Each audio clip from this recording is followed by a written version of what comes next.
A ir también a hablar de lo que está pasando en otros lugares del mundo. Al menos 26 personas han muerto durante las recientes protestas en Irán tras la muerte de una joven de 22 años que permanecía en custodia de la policía de la moral, como se le llama, por supuestamente llevar mal puesto el velo. Queremos profundizar en este tema. Nos acompaña para esto Guido Larsson, director del Instituto de Humanidades de la Universidad del Desarrollo. Muchísimas gracias, Guido, por estar con nosotros y muy bienvenido aquí a la Mañana Informativa.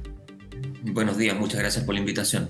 Guido, hemos visto la reacción, la indignación, el hastío que ha generado la muerte de esta mujer de 22 años, presuntamente golpeada, y se dice también que podría haber sido torturada. Hemos visto sobre todo mujeres que han salido a la calle, que se han sacado los velos, que los han quemado, que han bailado, todo esto para pedir y clamar por tener mayor libertad. ¿Cómo observas tú este fenómeno, estas protestas? Algunos se preguntan si es algo puntual y una reacción a este hecho particular, o si aquí estamos en la antesala de algo mayor, de un despertar de las mujeres que definitivamente no va a parar hasta conseguir mayor libertad. Mira, mi postura al respecto es relativamente pesimista y más bien conservadora, en el sentido de que hemos observado protestas de esta naturaleza en Irán durante los últimos 20 años. Es cierto de que las protestas de los últimos 20 años incluyen un repertorio bien amplio de demandas hacia el gobierno, fundamentalmente en torno a temáticas bien liberales, ¿no? Ampliar el sistema político, mejorar las tasas de corrupción, ampliar los servicios, obviamente liberalizar la participación de la mujer. Y en general cada una de estas protestas ha sido respondida como lo estamos viendo hoy día, con enormes grados de represión, con control de los medios de comunicación, con cierto tipo de promesas en torno a aperturas del sistema que finalmente terminan en nada. Y eso me lleva a mí a concluir de que este episodio, que es cierto, es más específico, está más concretizado, ha significado protestas de enorme magnitud, pero dicho todo eso, no hay que perder de vista el grado de control que tiene el gobierno respecto de lo que perciben como amenazas a la seguridad del sistema. Y en ese sentido, creo yo de que no hay realmente muchas perspectivas positivas para que estas protestas rompan con el sistema e impliquen una transformación de magnitud. Es posible que puedan haber cambios cosméticos como han habido en el pasado, pero creo yo de que se requieren presiones a largo plazo para que el sistema finalmente se rompa, y no observo que realmente haya esa tendencia hoy día. Es bien brutal, ¿eh? Porque todas estas imágenes que nos llegan generan una profunda admiración por esas mujeres. Profunda, y yo creo que ha sido como aplaudido en el resto del mundo y particularmente en el mundo occidental, pero también uno sabe que implícitamente lo que estamos viendo son mujeres que están arriesgando su vida, que finalmente están arriesgando todo por conquistar ese mínimo espacio de libertad que está realmente atentado por un fundamentalismo, que es donde se ancla finalmente también esa pérdida de libertad. ¿Cómo se rompe, crees tú, contra eso? ¿O de qué manera? Porque tú hablas de una presión mayor. ¿De qué manera podría haber una presión mayor para que esto no quede solo en el aplauso desde Occidente, mirando esto como un acto heroico, sino que algo que efectivamente pudiera acompañar a estas mujeres y que generara un cambio real en Irán?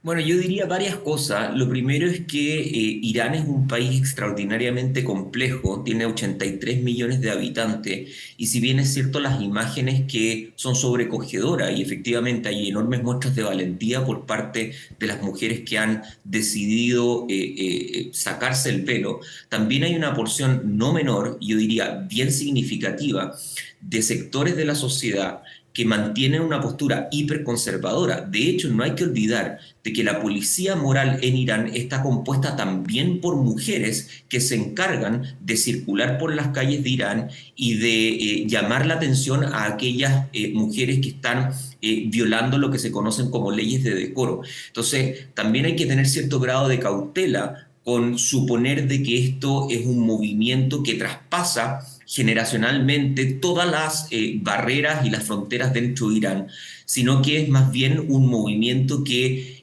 ha tendido a formar parte de posturas más bien liberales, de mujeres que efectivamente rompen con una tradición teocrática dentro del país, pero no es o no afecta a todas las mujeres del país, porque hay muchas que han criticado y que han observado con mucho grado de susceptibilidad y escepticismo lo que está en juego acá.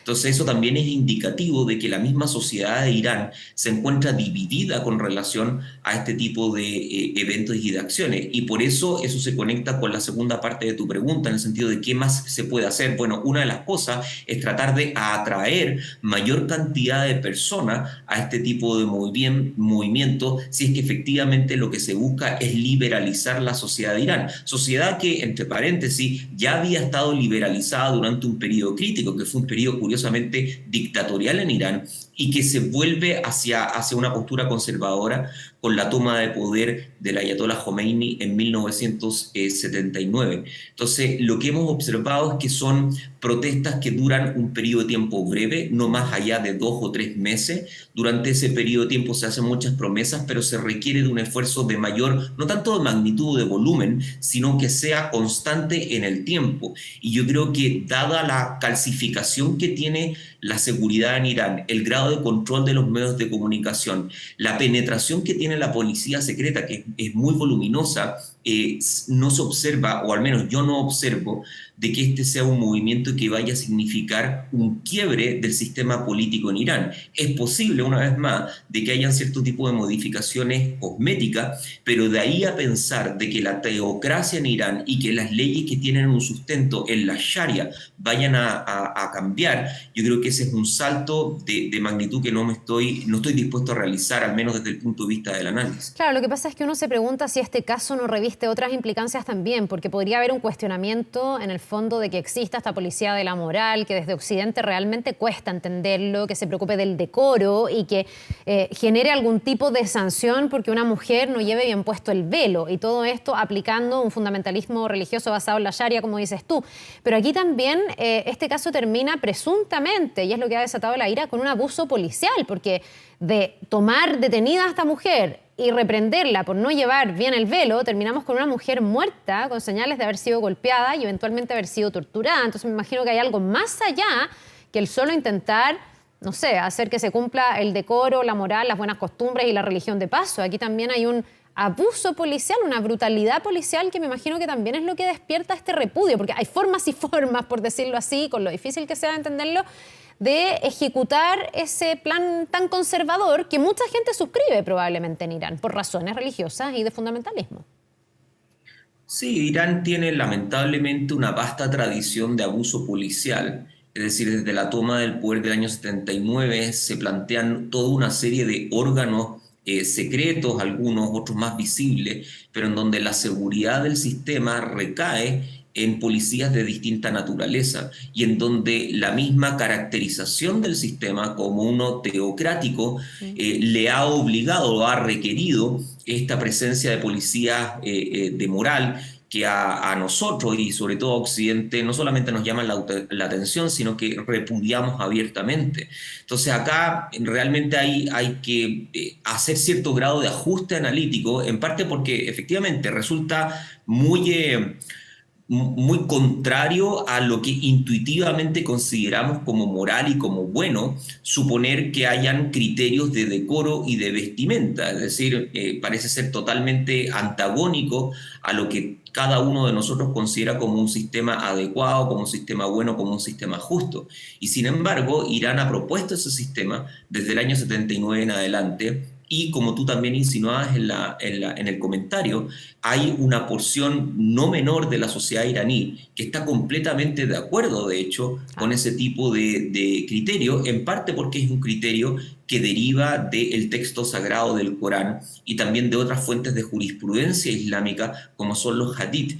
Entonces creo yo que acá estamos en presencia de una sociedad que ha enfrentado una globalización que ha generado impacto obviamente en la manera de entender la cultura, de entender el mundo, de tomar otros marcos de referencia en torno a cómo construir una sociedad buena y una sociedad justa. Y dicho sea de paso, es algo que ha estado experimentando no solamente Irán, sino que la región en su totalidad. Si uno va un poquito más atrás y uno se acuerda de las primaveras árabes, las primaveras árabes en alguna medida también estuvieron conectados con intenciones de liberalizar el sistema, abrirlo, hacerlo tal vez un poco más parecido a Occidente y disociarse de la influencia tan profunda que tiene la religión en muchas de estas naciones, particularmente Irán, obviamente, pero también otras como Arabia Saudita o como Omán o como Yemen. Y el problema, y esto es un poco creo yo que lo que está en juego acá, es que a veces este tipo de protestas cuando se encausan políticamente y cuando se enfrentan a una respuesta violenta con el gobierno, si es que no se detienen, puede derivar en algo peor. El ejemplo más claro de todo esto es Siria, donde en Siria también hay una protesta en donde salen fuertemente opositores al gobierno a la calle, el gobierno responde con la fuerza, pero eso no aminora la protesta, sino que la incentiva. Y lo que deriva de eso es una guerra civil que sigue siendo experimentada por los sirios hoy día. No estoy diciendo que esto es lo que vaya a ocurrir en Irán, pero ciertamente el riesgo existe. Y entonces lo que está en juego no es solamente la apertura del sistema, sino la misma estabilidad del país como un todo de aquí a los próximos años. Sí, y yo también mientras hablábamos recordaba lo que ha pasado con las primaveras árabes. Me acuerdo en la última oportunidad donde se empiezan varios países a sumar a esta ola de protestas. Había una mirada desde Occidente como de que aquí venía un cambio cultural que iba a lograr imponerse a esos gobiernos y finalmente eso no pasó en ningún lugar y en todos se aplicó más o menos la misma fórmula, entiendo que es la que estamos viendo en Irán, que es una policía que básicamente sale a pegarle palos a la población, porque lo hemos visto en Irán con personas muertas, hablábamos de casi una treintena. Y además con medidas, por ejemplo, como interrumpir el servicio de Internet. Para esas primaveras árabes, yo me acuerdo, Guido, fue súper relevante el rol de las redes sociales, que permiten una organización, que permiten traspasar fronteras, que permiten encontrar modelos distintos a los que han sido parte de tu cotidiano. Aquí Irán ha respondido de una manera que era bastante previsible, ¿no? Interrumpiendo el servicio de Internet y quitando ese acceso a la información y esa posibilidad de movilizarse y de organizarse. Sí, el modus operandi yo concuerdo, era completamente predecible y es básicamente dividido en tres fases o etapas. Uno, control efectivo de los medios de comunicación, incluyendo Internet. Número dos, represión a gran escala y de enorme magnitud, es decir, las cifras que hoy día estamos observando de muertos debiera probablemente multiplicarse, porque es lo que sabemos antes de que haya venido el apagón. Y número tres, toda una serie de declaraciones de orden pública tendientes a investigar, conformar comisiones, determinar exactamente qué es lo que ocurrió, pero que finalmente quedan en nada. Un detalle que es bien importante, hubo un representante del Ayatollah Khamenei que visitó a la familia de Amini con la supuesta intención política de entregar cierto grado de respaldo gubernamental y evitar que esto se saliera de control. Bueno, finalmente esta acción de orden simbólica no tuvo el resultado esperado, la situación se está saliendo de control y creo yo que el gobierno va a responder como ha respondido durante los últimos 20 años, el año 99, enorme grado de represión, el año 2009 también, con decenas de muertos debido a las enormes protestas que hubo ese año, y uno puede seguir haciendo la lista, el año 2011, el año 2017, el año 2019, el año 2020, también hubo muchas protestas sociales en Irán por toda una serie de cosas, pero que tienen un elemento en común, son protestas que están enmarcadas en el movimiento democrático iraní, en el intento de liberalizar el sistema, de abrirlo, de cuestionar la jerarquía que tiene el ayatollah, de hacerlo más democrático, de hacerlo más liberal, y en general cada uno de estos eventos ha sido respondido con enorme grado de represión. Por eso yo decía al inicio, yo tiendo a ser relativamente pesimista al respecto, porque saldría del enfoque y de la tradición que ha tenido este tipo de protestas durante los últimos años, el que sea efectivamente exitosa. Y esto porque, por un lado, se tiende a sobre-representar la capacidad de la sociedad iraní de generar transformaciones, y también se tiende a subestimar el grado de penetración que tiene la policía y sobre todo las agencias de inteligencia en Irán, que son extraordinariamente sofisticadas, que tienen presencia en todo el país y que han logrado desarticular amenazas al régimen. Entonces, desde este lado tal vez de la frontera, lo vemos con preocupación. Acá hay violaciones evidentes a los derechos humanos, hay un grado de rechazo naturalmente en torno a la manera en cómo se están tratando este tipo de protestas y una alienación casi total en torno a cómo se trata y cómo se vislumbra el rol que tiene la mujer en el país. Sin embargo, dicho todo eso, creo que falta todavía un grado más importante de unidad política y de vanguardia política para que Irán efectivamente experimente transformaciones que toquen ese ámbito más bien de orden cultural. Ya, no es muy esperanzadora hablar de esto. Vamos a seguir bien atentos a lo que ocurra con estas protestas. Probablemente, como dices tú, vamos a ver que ese número de muertos que van en 26 vaya en aumento. Ojalá que estuviera equivocado tu análisis, Guido, pero es también basado en la historia y en los hechos concretos. Te agradecemos, Guido Larsson, director del Instituto de Humanidades de la Universidad del Desarrollo, por esta conversación esta mañana. Que te vaya muy bien. Igualmente, buen día. Que tengas buen día. Nos vemos.